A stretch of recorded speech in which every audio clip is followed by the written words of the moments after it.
Yo, what's up guys? Welcome to my first video. This is a new channel that I launched that's going to be focused on Canadian and global cryptocurrency news. So if you guys are new to the channel, thank you for being here. Thank you for checking out the video. And let's just jump right in, talk about the news today. Let's talk about the crash in the market. As you guys are aware, we've seen a big plunge in the past few days. The whole market as a whole is looking pretty red. Bitcoin down 24% in 7 days. I invested in Dogecoin, and Dogecoin I got thinking I got a good deal at like 7 cents and 6.8, and now it's already plunging.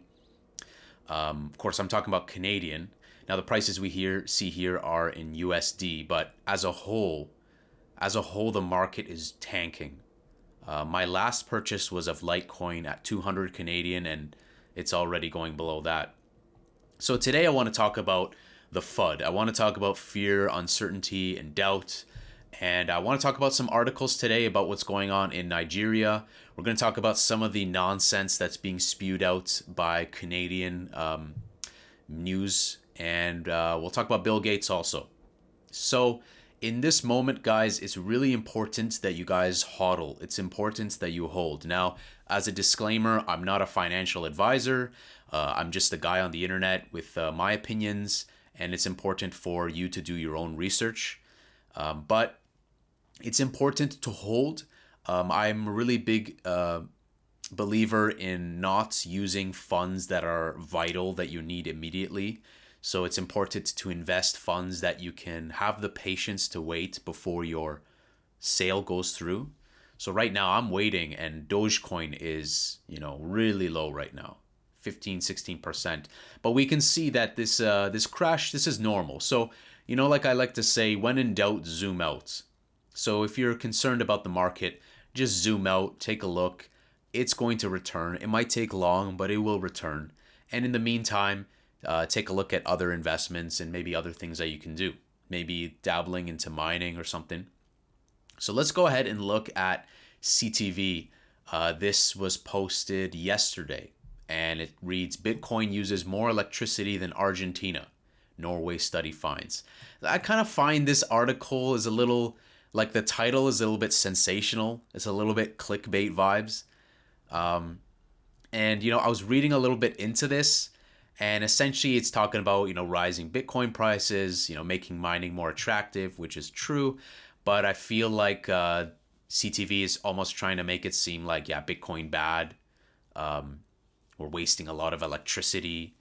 And the thing is, yes, Bitcoin has turned electricity into a security, but electricity isn't inherently bad. But be careful from articles from mass media. And of course, I really don't care about an article by this company, by government propaganda, but a lot of people, turn on the TV and fire up CTV News, and they'll see like, oh my God, it's using so much electricity, it's bad, Bitcoin, lower electricity, bad, and it's not true, because like we need to reshape how we use electricity, using more renewable sources, but there's nothing inherently bad about electricity. So this war on Bitcoin, this war on cryptocurrency will continue. So if you guys have invested just as like a passion, or you're doing trading or whatever it is, just hold out and know that we've hit crashes, we've gone down. When in doubt, zoom out. So one thing that I found really particularly funny was something they say here. Now that Bitcoin has reached its mining limit, average computers can no longer easily mine the crypto. Excuse me, like average computers? You weren't using average computers. Like articles like this, it's like they don't even know what they're talking about. I mean, were we using average computers 2 years ago, 5 years ago, 10 years ago? Like maybe over a decade ago. So moving on, let's take a look at what's going on in Nigeria. So this article caught my attention. And guys, this channel is going to be centered, not focused wholly on one coin. I'm going to talk about a lot. My personal favorites are going to be, I'm invested in Bitcoin, Ethereum, Cardano, I have a little bit of USDT, Polkadot I love, XRP I love, Litecoin I love. So there's a lot on here that I support, and I'm going to talk about a lot of them. And as you guys, if you guys want me to talk about other coins, feel free to drop suggestions. In the future, I'm going to be making a Discord also to maybe we can make a group, ask questions, have some healthy conversation. So back to Nigeria here. This is interesting because I wasn't aware of the regulation that was being put forth. And as we know in India, they've moved ahead with like strong regulation. A lot of governments are cracking down and they're siding with banks, with fiat, and going against cryptocurrency. But there's some light in the dark here. Nigerian vice president saying that it must be regulated, not prohibited. This is kind of, it's like, it's not great, it's not terrible. One thing we want to keep in mind is that the government failed in like preventing cryptocurrency from being a thing. Even in countries where it's heavily regulated, like prohibited, if it's like illegal, people still find means of mining it, of doing peer-to-peer transfers, whether it be VPN or anything. There are still means of doing it. It might be a little bit more inconvenient, but there's still means of doing it. This though was nice to see because I liked the quote here. So he says, "So it should be thoughtful and knowledge-based regulation, not prohibition. The point I'm making is that some of the exciting developments we see call for prudence and care in adopting them. We must act with knowledge and not fear." So I give some kudos to him, some respect, put some respect on my name, some Birdman action. That definitely is solid. It's good to see more knowledge and not fear, because decisions based on fear, they just suck, There's risks inherited with everything. And one thing I can say, guys, on top of the hodling, being patient, zoom out when there's doubt, is just be patient.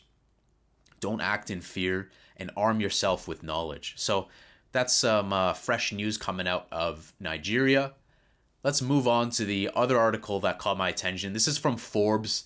Now, Forbes is just basically a meme, but I like to see what the meme lords, the trolls, are putting out, right? So here it reads, Bill Gates issues serious Bitcoin warning as Tesla billionaire Elon Musk stokes crypto price quote-unquote mania. So essentially, Bill Gates is saying, hey guys, watch out. You're not Elon Musk. You're not Elon Musk. You're going to get screwed over. And that's true. Like, there's a risk with everything. When you go out to cross the street, that's a transaction. You're looking both ways. You're crossing the road. That's a negotiation. Now, don't get me wrong. Like, for someone to put all their life savings into one thing, it's risky. But the biggest risk is not taking a risk and then looking back with regret on decisions you could have taken. So here he reads, he says, Elon has tons of money and he's very sophisticated. So I don't worry that his Bitcoin will sort of randomly go up or down. I do think people get bought into these manias who may not have as much money to spare. My general thought would be that if you have less money than Elon, you should probably watch out. Again, do you guys see a consistency here? Here he's issuing like fear based off of like, hey, you don't have as much money as Elon. But man, Elon's like one of the richest guys in the world. What do you mean? So if you're like a billionaire, you should watch out. Sometimes you got to look through some of the words that they're saying. You got him saying watch out because you're not Elon. You got CTV saying electricity law very bad and average computers can't mine it anymore. So guys, be very aware of the FUD coming out, the fear, the uncertainty, the doubt coming out from these clown-ass companies, Forbes or CTV. It's good, though, to see what they're saying so you can see what these like carnivals are putting out. All I can say is just be patient. When we have these moments, this is healthy. And always remember, red equals buy. Red equals buy. Buy the dip. Buy the dip. It's going to be hard to buy the utmost bottom, and it's hard. We never know what the bottom is and the peak is. But again, it's all about dollar cost average and just simple mathematics. Don't be too greedy. If you buy something, try to maybe make like a few percentage gain so that you're not waiting too long for your orders to fill. But that's my news for today. Some of the Bill Gates and CTV FUD, some of the uncertainty going around Nigeria. Hopefully they get their BS together and they don't just completely abolish cryptocurrency, but it's not going to have a big impact. Look at China, where they've banned like Google and YouTube. Those companies are flourishing and doing just fine. So this has really been a little news update, but also, a hope, an optimistic video that, guys, research what it is you're doing and really get behind the idea of it. And when you love it and you're passionate about it, you will hodl strong in the moments where it drops low. So I hope you guys enjoyed this video. If you guys enjoyed this video, I would really appreciate a like. It means a lot. Smash that like button, hit that subscribe button, and hit the notification bell so you guys are alerted of the uploads. If you guys are doing cryptocurrency trading in Canada, check out my affiliate link below. You will get $10. I will get $10. And I'm using NDAX. I really enjoy NDAX for its simplicity. I can't even talk. For the simplicity. And it's very minimalistic design. It's very fast. And I love using it. So if you're new and you're checking out some Canadian crypto stuff, check that link below. And I'll see you guys in the next video. Take care.